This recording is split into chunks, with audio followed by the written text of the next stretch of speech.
आत्मबोध की प्राप्ति में है मानव जीवन की गरिमा। शहर से दूर एक एकांत व निर्जन स्थान में एक भिखारी एक छोटी सी कुटिया में रहता था। अस्वस्थ रहने के कारण वह भीख मांगने बहुत दूर नहीं जा पाता था। उस रास्ते से आते जाते लोग उसे जो कुछ दे देते, उसी से उसका गुजारा चलता। एक दिन एक अकस्मात उसकी मृत्यु हो गई। कुछ दिनों के बाद भूगर्भ वैज्ञानिकों का एक दल उस मार्ग से होकर जा रहा था और तभी उन सबकी नजर एक स्थान पर जाकर टिकी। वैज्ञानिकों ने अपने कुछ विशेष उपकरणों के माध्यम से उस स्थान की जांच की। उन्हें यह ज्ञात हो गया कि इस स्थान पर धरती के अंदर कुछ बेशकीमती रत्न आदि हो सकते हैं। वैज्ञानिकों के कहने पर उस स्थान की खुदाई की जाने लगी। खुदाई के क्रम में अचानक वहां सोने की खान निकल आई। देखते देखते वहां हजारों लोगों की भीड़ जमा हो गई। यह जानकर सभी लोग हैरान थे कि इस स्थान के इतने पास होते हुए भी हम सभी इस सोने की खान से अनभिज्ञ रहे, अनजान रहे। काश इसकी जानकारी हम लोगों को पहले से ही होती तो हम सब माला माल हो गए होते। हम सब कितने ऐशो आराम की जिंदगी जी रहे होते। दरअसल ये वही स्थान है जहां कभी एक छोटी सी कुटिया में वह भिखारी रहता था, जिसकी मृत्यु अभी कुछ ही दिन पूर्व हुई थी। उसकी कुटिया के ठीक नीचे ही वह सोने का विशाल खजाना निकला था। सोने के विशाल खजाने के ऊपर वह एक छोटी सी कुटिया में रहता था। वह जीवन भर भीख मांगता रहा, गई गुजरी जिंदगी जीता रहा और कष्ट क्लेश एवं कठिनाइयों में रहा। उसका जीवन दुखों से भरा रहा और वह जीवन भर अभावों में रहकर रोता बिलखता और तड़पता रहा। काश यदि उसे उस खजाने के बारे में पता चल गया होता तो उसका जीवन अभावों में नहीं, आनंद में बीता होता। उसका जीवन दुख से नहीं, सुख से भरा होता। पर अब उस सोने की खान का उसके लिए क्या मोल था? जो इस दुनिया में रहा ही नहीं और जो इस दुनिया में रहते हुए उस खदान को न जान सका, न देख सका, वास्तव में यह स्थिति हर उस व्यक्ति की है जो अपने ही अंदर स्थित आत्मा व परमात्मा के रूप में आनंद के विशाल खजाने से अनजान है। क्योंकि इस अनमोल खजाने से अनजान रहते हुए वह पूरा जीवन कष्ट क्लेश व कठिनाइयों में ही बिताता है। अपने भीतर आनंद के अमृत स्रोत के होते हुए भी सुख की चाह में जीवन भर विषय वासनाओं व भोग पदार्थों की याचना मनुष्य करता फिरता है। वह तृप्त तो होना चाहता है, आनंदित तो होना चाहता है, पर आत्मा को जाने बिना, परमात्मा को पाए बिना वह जीवन भर यश अपयश, मान अपमान, सुख दुख, हर्ष विषाद व जय पराजय आदि द्वंद्वों के बीच रोता बिलखता रहता है। पर उन द्वंद्वों से मुक्त होकर आनंद से भरा हुआ जीवन जीने का कोई प्रयास, पुरुषार्थ भी वह नहीं करता। वह भौतिक सुख के पीछे भागते भागते अपनी मानसिक शांति को भी खो देता है, यह जानते हुए भी कि मृत्यु के बाद यह नश्वर संसार और भौतिक वस्तुएं यही छूट जाएंगे, फिर भी वह इनका मोह नहीं छोड़ पाता। यही कारण है कि वह अन्य जीव जंतुओं की भांति प्रारब्ध जन्य कर्मों का भोग करते हुए पुनर्जन्म को प्राप्त होता है। वह जीवन मरण के चक्र में नाचता फिरता है, वह उनसे मुक्त नहीं हो पाता। इन सब का एक ही कारण है और वो है अज्ञान। अपने वास्तविक स्वरूप का ज्ञान न होना ही अज्ञान है। मैं शरीर नहीं, आत्मा हूं। शरीर तो आत्मा का आवरण मात्र है, वस्त्र मात्र है। आत्मा परमात्मा का ही अंश है, अस्तु परमात्मा की भांति आत्मा भी सच्चित आनंद स्वरूप है। इसकी अनुभूति होना ही ज्ञान है। आत्मज्ञान है, ब्रह्म ज्ञान है, यही बोध है, यही आत्मबोध है। यह बोध ही वह दृष्टि है जिससे हम नित्य अनित्य, सत्य असत्य में भेद कर पाते हैं। यह बोध दृष्टि प्राप्त होते ही व्यक्ति के जीवन जीने का तरीका बदल जाता है। वह आत्मदर्शन की ओर अभिमुख हो जाता है।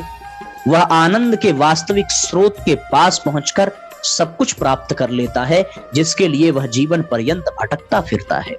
वास्तव में इसी में जीवन की सार्थकता भी है और मानव जीवन की गरिमा भी। आत्मज्ञान, आत्मबोध हो जाने के बाद सांसारिक जीवन के प्रति मोह समाप्त होने लगता है। व्यक्ति आत्मोन्मुख, ईश्वरोन्मुख होने लगता है।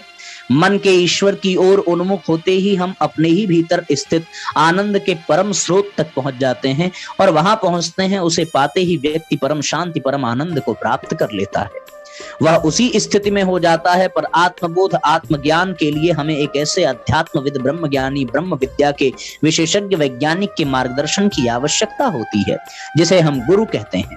गुरु के बिना हम यह जान ही नहीं पाते कि मैं कौन हूं, किसका हूं, मेरे जीवन का परम लक्ष्य क्या है। ये प्रश्न ऐसे हैं जिनको उपेक्षित बिना हल किए छोड़ देने की लापरवाही बहुत महंगी पड़ती है। देव दुर्लभ मानव जीवन कीड़े मकोड़े की तरह जीवन जीते हुए समाप्त हो जाता है। पूरा जीवन कष्ट कठिनाइयों में बीत जाता है। इसके फलस्वरूप जीवन का सारा आनंद ही चला जाता है। अस्तु इस जीवन के आनंद से भर लेने के लिए, आत्मा व परमात्मा को पा लेने के लिए इन मूल प्रश्नों के उत्तर तक पहुंचना आवश्यक है और इन प्रश्नों के प्रति उत्तर तक पहुंचने में गुरु का मार्गदर्शन भी आवश्यक है। परम पूज्य गुरुदेव के अनुसार आत्मबोध, आत्मोत्थान, आत्म साक्षात्कार जीवन की सबसे बड़ी उपलब्धि है। मनुष्य के लिए इससे बड़ी उपलब्धि कोई दूसरी नहीं हो सकती। आत्मबोध होने के बाद ही व्यक्ति दिव्य जीवन जीता है। वह पेट, परिवार व प्रजनन तक सीमित रहने वाले जीवन की जगह आनंद से ओतप्रोत जीवन जीने लगता है। वह देवताओं व महामानवों सरीखे जीवन जीने लगता है। व्यक्ति जब स्वयं को ईश्वर का अंश समझने लगता है, स्वयं को आत्मा के रूप में अनुभव करने लगता है, तो उसकी पिछली मान्यताओं, आकांक्षाओं, योजनाओं, गतिविधियों व जीवन शैली में, जीवन दृष्टि में आमूल चूल परिवर्तन होने लगता है। आत्मबोध वह दर्शन है, वह दृष्टि है जिसे प्राप्त करते ही व्यक्ति का दृष्टिकोण ही नहीं वरन क्रियाकलाप भी बदल जाता है। इस परिवर्तन को ही आत्मिक कायाकल्प कहते हैं। यह बोध जिस समय, जिस पल, जिस क्षण व्यक्ति के अंदर घटित हो जाता है, उस पल से ही उसका जीवन सदा सदा के लिए शांति, संतोष, उल्लास, उत्साह व आनंद से भर जाता है। उसके अंदर करुणा, प्रेम, सेवा, संवेदना आदि के रूप में देवत्व अवतरित हो जाता है और उसे अपने अंदर और बाहर स्वर्ग ही स्वर्ग नजर आने लगता है। आत्मिक आनंद के कारण वह पल पल आत्म विभोर होता रहता है। उसका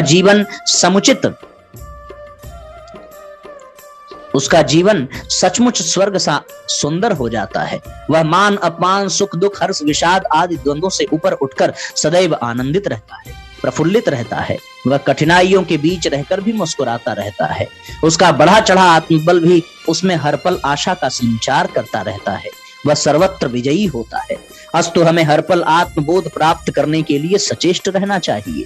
और यदि हम सचमुच इस जीवन में आत्मबोध प्राप्त करना चाहते हैं, अपने जीवन को आनंद से भर लेना चाहते हैं, तो हमें अपने आप से यह प्रश्न अवश्य ही पूछते रहना चाहिए कि मैं कौन हूं, मेरी भौतिक सत्ता का प्रयोजन क्या है, पृथ्वी पर मेरी उपस्थिति का क्या प्रयोजन है। सत्य तो यह है कि लोगों की बहुत बड़ी संख्या अपने आप से यह प्रश्न एक बार फिर से पूछे बिना जीवन बिता देती है। केवल कुछ गिने चुने लोग ही अपने आप से यह प्रश्न पूछ पाते हैं और उनमें से भी बहुत कम होते हैं जो इसका उत्तर पाने के लिए सच्चे मन से प्रयास करते हैं। इस संबंध में श्री मां ने कितना सुंदर कहा है, अपने आप से यह पूछना कि आखिर मैं यहाँ क्यों हूं, मेरे जीवन का प्रयोजन क्या है, यह कितने लोग कर पाते हैं। वास्तव में ऐसे प्रश्न कुछ लोगों के मन में तभी आते हैं जब वे किसी मुसीबत का सामना करते हैं, जब वे अपने किसी प्रिय को मरते देखते हैं, जब वे किसी विशेष दुखद या कठिन परिस्थिति में फंसे होते हैं। अगर वे काफी बुद्धिमान हों तो जरा मुड़कर अपने आप से पूछते हैं, ये क्या मुसीबत है जिससे हम गुजर रहे हैं, इसका उपयोग और प्रयोजन क्या है। और केवल तभी जब तुम ये जान लो कि तुम्हारे अंदर दिव्य आत्मा है और अंततः तुम्हें इस दिव्य आत्मा को खोजना और पाना है।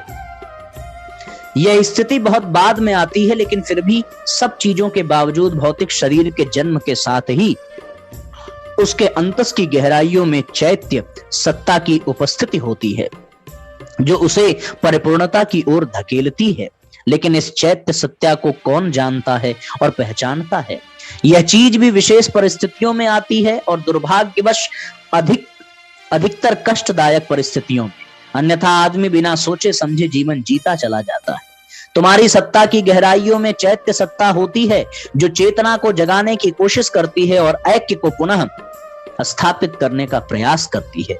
लेकिन व्यक्ति को इसके बारे में कुछ भी पता नहीं होता और जब तक उसे अपनी चैत्य सत्ता का आभास नहीं होता तब तक वह नियति के भार तले अपना जीवन जीता रहता है। तुम्हें ऐसा प्रतीत होता है तुम्हें ऐसे ही जीना है और इससे ऊपर होने अथवा मुक्त होने के लिए तुम कुछ नहीं कर सकते। तुम्हें लगता है कि तुम एक ऐसे जीवन के भार को नीचे हो जो तुम्हें दबा देता है और तुम्हें ऊपर उठाने की जगह नीचे जमीन पर रेंगने के लिए बाध्य करता है। तुम्हें सभी धागों को दिखाने, सभी मार्गदर्शक धागों को दिखाने की जगह रेंगने को बाध्य करता है। पर यह तुम्हारे जीवन का सामान्य तरीका होता है। तुम्हें इस स्थिति से, इस अर्ध चेतना में से उछल पड़ना चाहिए। तुम्हें इस सामान्य स्थिति से बाहर निकलकर असामान्य स्थिति को प्राप्त करने का प्रयास करना चाहिए। तुम्हें अंततः उस दिव्य आत्मा को खोजना और पाना है जो कि तुम्हारे अंदर ही है। तुम स्वयं के प्रयास से या किसी समर्थ मार्गदर्शक के सहयोग व मार्गदर्शक से ऐसा अवश्य ही कर सकते हो। वही आत्मज्ञान, आत्मबोध के विषय में आचार्य शंकर अपनी पुस्तक आत्मबोध 2 में कहते हैं, बोधोन्य साधनेभ्यो ही साक्षान् मोक्षैक साधनम पाकस्य वहनि वज्ञानम विना मोक्षो न सिद्धयति। अर्थात जो जो जब तब कर्म योगादि मोक्ष के साधन हैं, उनमें मोक्ष का मुख्य साधन रूप बोध अर्थात आत्मज्ञान ही है। अद्भुत है साथियों। जैसे पाक रसोई बनाने में बर्तन, लकड़ी, जल इत्यादि का आवश्यकता पड़ती है, किंतु पाक में मुख्य कारण अग्नि ही है और जो अन्य कारण है वे सहकार कारण हैं। अतएव ज्ञान के बिना मोक्ष की प्राप्ति नहीं हो सकती, अर्थात ज्ञान के बिना मुक्ति नहीं होती। और अन्य जो तप आदि सहकारी कारण हैं, कर्म हैं, वे केवल अंतःकरण की शुद्धि के लिए ही हैं। अर्थात तप से अंतःकरण का कल्मश दूर होता है और विद्या से मोक्ष की प्राप्ति होती है। वस्तुतः जैसे अखंड सूर्य मंडल जब मेघमाला अर्थात बादलों के समूह से आच्छादित हो जाता है, तब उसकी ज्योति जगह जगह बादलों के क्षेत्रों में से प्रकाशित होती है, पर मेघमाला के हटते ही सूर्य मंडल का पूर्ण प्रकाश होता है। उसी प्रकार जीव जब तक अविद्या अज्ञान से घिरा रहता है, तब तक उसे अखंड आत्म तत्व का ज्ञान नहीं होता, उसे अपने वास्तविक सच्चित आनंद स्वरूप का ज्ञान नहीं होता। पर अविद्या अज्ञान के दूर होते ही वह स्वयं ही प्रकाशवान ब्रह्म रूप प्रतीत होने लगता है। तब उसकी जीवन दृष्टि, जीवन शैली बदल जाता है, उसका जीवन दर्शन ही पूर्णतः बदल जाता है। वह देह परायण नहीं बल्कि आत्म परायण जीवन जीने लगता है। वह भौतिक जगत में रहते हुए भी हर पल अभौतिक आत्मिक आध्यात्मिक आनंद की अनुभूति करने लगता है। यह रूपांतरण, यह बदलाव ही व्यक्ति में आया वास्तविक रूपांतरण है, वास्तविक बदलाव है। यह रूपांतरण, यह बदलाव हमारी सोच, हमारे दृष्टिकोण, हमारी मान्यताओं को बदल कर रख देता है। यह रूपांतरण, यह बदलाव हमारे जीवन को आनंद से भर देता है, खुशियों से भर देता है। अस्तु आवश्यकता है अपने भीतर वास्तविक रूपांतरण की, वास्तविक परिवर्तन की, वास्तविक बदलाव की, और यह निस्संदेह संभव है आत्मज्ञान से, आत्मबोध से, जिसके लिए हमें सच्चे मन से प्रयास, पुरुषार्थ करना ही चाहिए। इसी में मानव जीवन की गरिमा भी है और सार्थकता भी। विराम देंगे गायत्री मंत्र साथ साथ। ओम भूर्भुवः स्वः तत्सवितुर्वरेण्यं भर्गो देवस्य धीमहि धियो यो नः प्रचोदयात्। सभी साथियों को सादर प्रणाम। सभी का दिन मंगलमय हो। शाम को हम लोग ठीक 8 बजे स्वाध्याय के लिए फिर एकत्रित होंगे। नमस्कार।